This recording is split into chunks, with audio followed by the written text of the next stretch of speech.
When she collapses in pain before the vampire king, the court expects cruelty, but he kneels instead, lifting her like something precious. With one forbidden command, he silences the room, exposes who hurt her, and uses his own cursed blood to heal her. In that moment, everyone realizes the king's greatest weakness isn't hunger, it's her. People think monsters are born in darkness, but I learned something different the night I stood in the vampire king's court. What happened wasn't the kind of story you tell to scare someone. It was the kind you tell when you need to believe hearts can change. The hall of night was warm with candlelight and cold with silence, the way a room feels when everyone is afraid to breathe too loudly. Black marble stretched beneath my boots like still water, reflecting towering pillars and the stained glass moon above us. Even the torches seemed to burn carefully, as if fire itself understood whose home this was. At the far end sat King Kael of Varanth, the vampire king people whispered about in taverns and prayers. He wore his crown like it weighed nothing, but his stillness carried a different kind of weight, an old one. Silver hair fell to his shoulders, too bright for the shadows, and his eyes were the pale gray of winter dawn. He didn't look angry. That was the unsettling part. He looked tired, like someone who had been strong for too long with no one to lean on. I wasn't supposed to be here. I was human, brought as a translator for a peace agreement between border towns and the night court. The officials who sent me had called it an honor, but I knew the truth. If negotiations failed, my name would be forgotten quickly, and the blame would land on the girl who spoke the wrong words. A line of nobles watched me as I approached the dais, their expressions sharp and beautiful like glass. A few smiled without warmth. Others studied me the way you study a candle in a windstorm, waiting to see when it goes out. Behind them stood the king's guard, quiet, disciplined, and tense, hands resting near sword hilts that looked ceremonial but absolutely weren't. Kael's advisor, Lord Soren, stepped forward with a voice smooth as polished stone. "Our guest will kneel," he announced, like I was a package being delivered. I opened my mouth to speak, to introduce myself properly, to keep my voice steady the way I'd practiced. But the room tilted. It started as a sting behind my ribs, small and sharp, like I'd swallowed a splinter. Then it spread, fast, threading through my muscles as if invisible cords were being pulled tight inside me. My fingers went numb. My knees felt suddenly wrong, too heavy, too far away, like they didn't belong to me anymore. I tried to take one more step, and my legs folded. The sound of my fall cracked through the hall, loud in the hush. A murmur rushed through the nobles like wind through dry leaves. I gripped the edge of my tunic, breath hitching, and the words tore out of me before I could stop them. "I can't move, it hurts," I cried, embarrassed and terrified at once. "Please, something's wrong." I expected laughter, or disgust, or the kind of cold dismissal that says, "You are nothing here." Instead, a single sound cut through everything. The slow scrape of a throne no one ever expected to hear move. King Kael stood. For a moment, the entire hall seemed to forget how to blink. The nobles went rigid, like statues that had suddenly remembered they were being watched. Even Lord Soren's confident mask faltered, just for a breath. Kael stepped down from the dais with measured calm, but the air shifted with each footfall, like the room was making space for him. He didn't hurry. He didn't need to. Power followed him the way shadow follows a body. Yet when his gaze landed on me, something in it softened, not weakness, not pity, but attention. The kind you give something fragile when you know how easily the world breaks things. "Move back," Lord Soren said quickly, raising a hand as if to block the king. "Majesty, it may be a trick. Humans." Kael didn't raise his voice. He didn't have to. "Silence," he said. It wasn't a shout. It was a quiet command that settled into the stone itself. Every whisper died instantly. Every smirk vanished. Even the torches seemed to burn lower, as if the flames were listening. Kael knelt beside me, and the sight was so wrong, so impossible, that my mind struggled to hold it. A king, kneeling for a human girl on the floor. His cloak brushed the marble, dark as spilled ink. Up close, he smelled faintly of cedar and winter air, nothing like the frightening myths people invented to make monsters easier to hate. He didn't touch me immediately. He studied my face, my posture, the tightness in my hands as I tried not to sob. His voice was low enough that only I could hear it. "Where does it hurt?" he asked, as if my pain was a problem worth solving. I don't know," I whispered. My teeth trembled. "It's everywhere. It's like my body forgot how to listen to me." His gaze flicked to my wrist, and I followed it, confused. There, just beneath my sleeve, a thin mark was blooming across my skin, delicate, almost beautiful at first glance, like a vine drawn in pale gold ink. But it pulsed faintly, and every pulse matched the surge of pain that locked my muscles tighter. Kael's expression didn't change much, but something in him went very still, very cold, like a door had closed deep inside his chest. "That is not an illness," he murmured. "That is a binding." My throat tightened, a binding like a curse. His eyes lifted from my wrist to the crowd behind us, scanning faces that suddenly looked far too calm. The nobles held their poise, but fear leaked through their stillness. The guards shifted subtly, readying themselves. Lord Soren stood perfectly upright, hands folded, the picture of loyalty. Kael's voice remained soft, but it carried a sharpness that made my skin prickle. "Who touched you before you entered this hall?" he asked. I tried to remember through the pain. The corridor, the escort, a servant offering water, a gloved hand steadying my elbow as I stepped over the threshold. My breath caught as a detail snapped into place, the servant's ring. Black metal etched with a sunburst. I swallowed, fighting panic. "Someone helped me," he wore. Kael's hand hovered over my wrist, close enough that I could feel a faint warmth coming from his skin, impossible in a creature of night. His fingers didn't shake, but his eyes darkened with a decision that looked like it cost him something. "Do not be afraid," he said, and the words didn't sound like a promise made for show. They sounded like a vow. Then, before anyone could stop him, King Kael pressed his bare palm to the glowing mark. The gold lines flared brighter, as if they recognized him, and a thin crack rang out in the hall, sharp, unmistakable, like something ancient had just broken.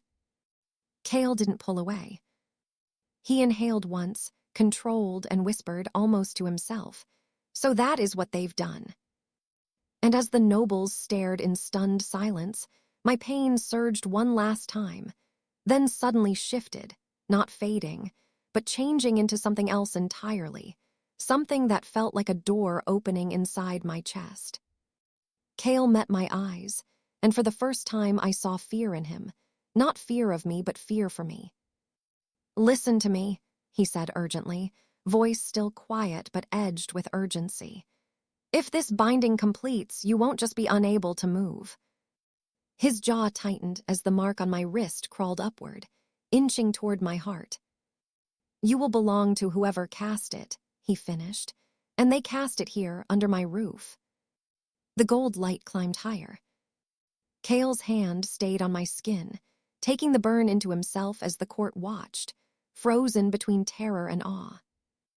And then Lord Soren finally smiled, small, satisfied, like this was exactly what he'd been waiting for. Lord Soren's smile didn't belong in a room where a girl lay shaking on the floor. It was the kind of smile you wear when you've already counted the outcome and you're only waiting for everyone else to notice. King Kael's hand stayed pressed to my wrist, and I felt the strange heat of him pulling the curse into himself like he was drawing smoke out of my lungs.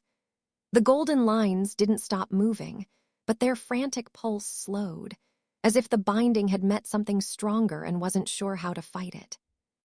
Around us, the nobles kept their distance. No one stepped forward. No one asked if I was all right. They watched like the pain was entertainment, until Kael lifted his head and looked at them the way winter looks at a dying fire. "You," he said softly, and somehow everyone knew he wasn't talking to me. His eyes locked on Soren. "Explain the sunburst ring." Soren's expression remained smooth, but his throat bobbed once. "Majesty, you are distracted by theatrics. The human is overwhelmed. Travel sickness, perhaps, panic."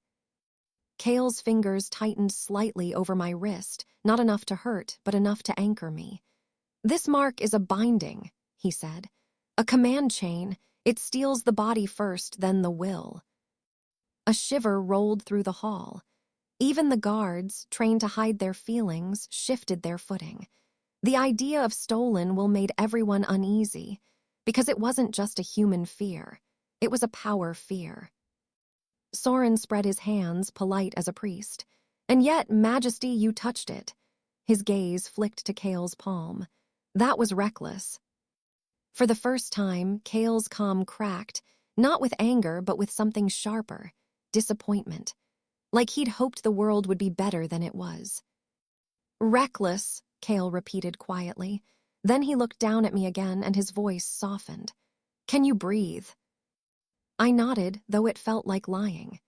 Air came in, but my chest still held that strange, opening door sensation, as if the curse had found a new place to dig its claws.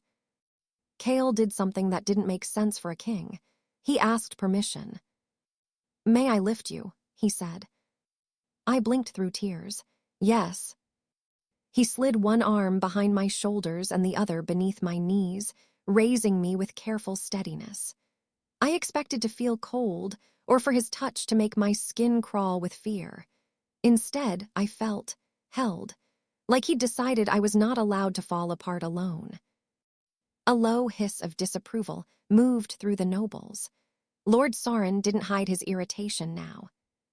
"This is inappropriate," Soren said. "A king does not carry a stranger. A king does not endanger himself for—" Kael walked toward him while holding me, and the room parted like water. "For someone in pain," Kael asked. "Is that what you meant to say, Soren?" Soren's eyes narrowed. "For a human." Kael stopped close enough that even I could see the tiny tremor at the corner of Soren's mouth. Kael didn't loom. He didn't posture. He simply stood there, a quiet wall. "I was told you valued order," Kael said. "But you've brought poison into my hall. That mark did not come from the outside. It came from within." Soren tilted his head. "Accusations without proof are unkingly." Kael's gaze dropped to Soren's hand, where the same black metal ring gleamed faintly. "Then we will find proof," Kael replied. "Because if my court can bind a guest, it can bind anyone, even you." For a split second, Soren's mask slipped, and something hard showed through. Something like hunger, not for blood, but for control. "My king," Soren said slowly, "you speak of kindness as if it's strength, but kindness makes you predictable." Kael's jaw tightened. "No," he said, "kindness makes me responsible." He turned away from Soren, as if the conversation was already decided, and that dismissive calm hit the room like a slap. Two guards moved to block Kael's path. Whether by Soren's silent order or their own fear, I couldn't tell. They didn't raise their weapons. They didn't need to. Their bodies were the barrier. Kael paused. His voice stayed level, but it carried the weight of a command that didn't need shouting. "Stand down." The guards hesitated. I saw it clearly. They weren't choosing between a king and an advisor. They were choosing between safety and truth. Then a woman in armor stepped out from the guard line. Her hair was braided tight, her posture controlled, but her eyes were alive with something like principle.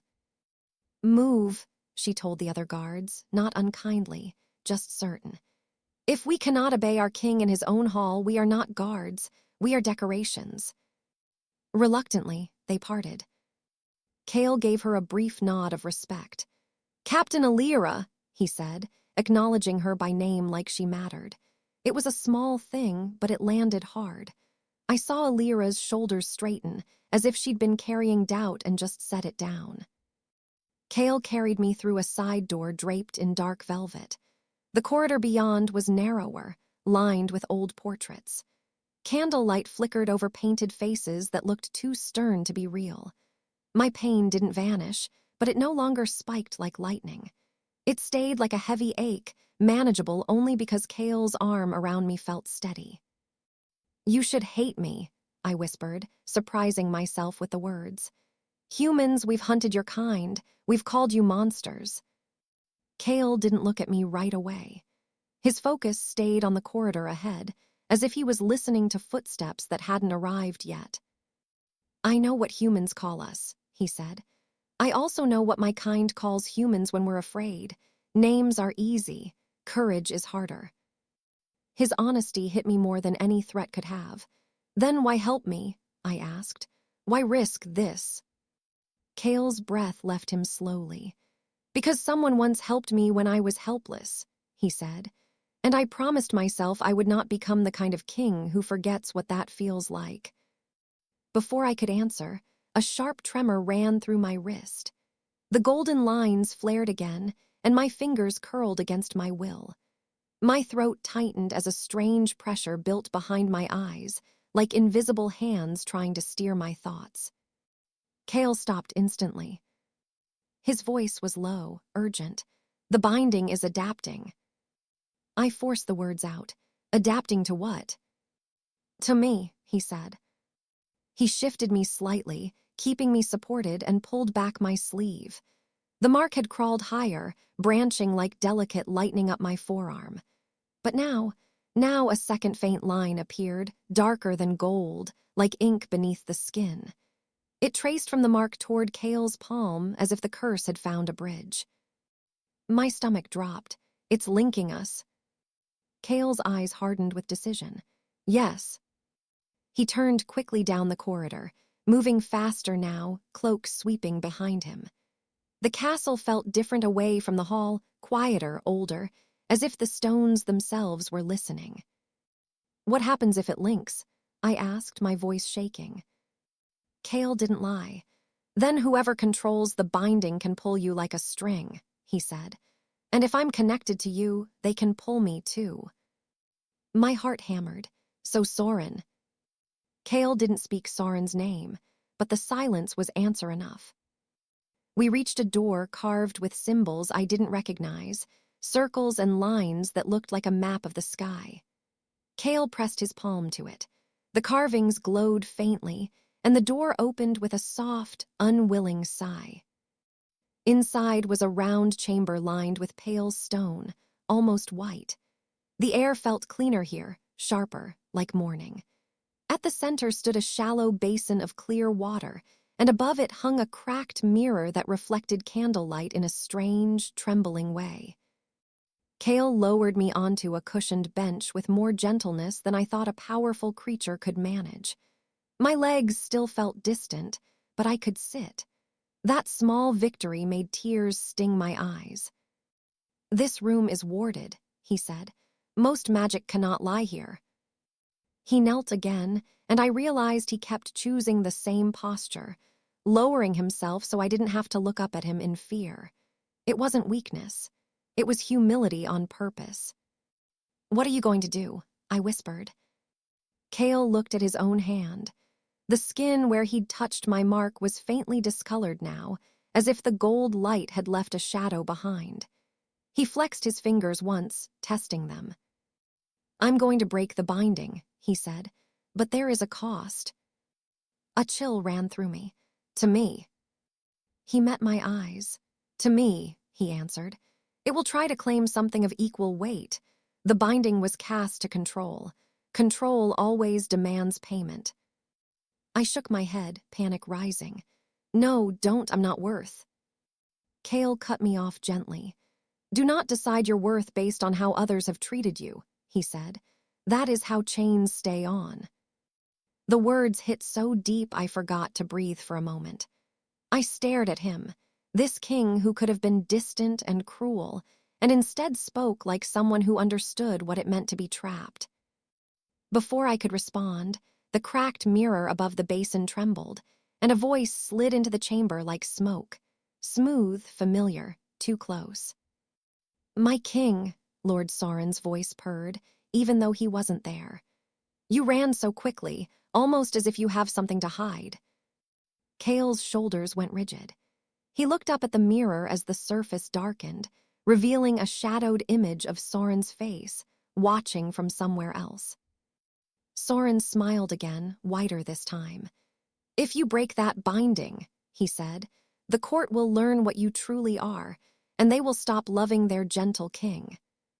Kael's expression didn't change, but his eyes did. Something old and wounded moved through them. Then Soren whispered the words that made my blood turn cold. "Or perhaps," he said softly, "they will learn what she is." Kael's head snapped toward me, and for the first time he looked truly afraid. In the mirror, Soren's voice turned almost tender. "Tell her, Majesty. Tell her why the binding chose her so easily." The golden mark on my arm pulsed once, hard, and my body jerked as if an unseen hand had yanked a rope. Kael caught my shoulders, steadying me, and his voice came out rougher than before. "Mara," he said, saying my name like a warning and a prayer at once. "You were not brought here by chance."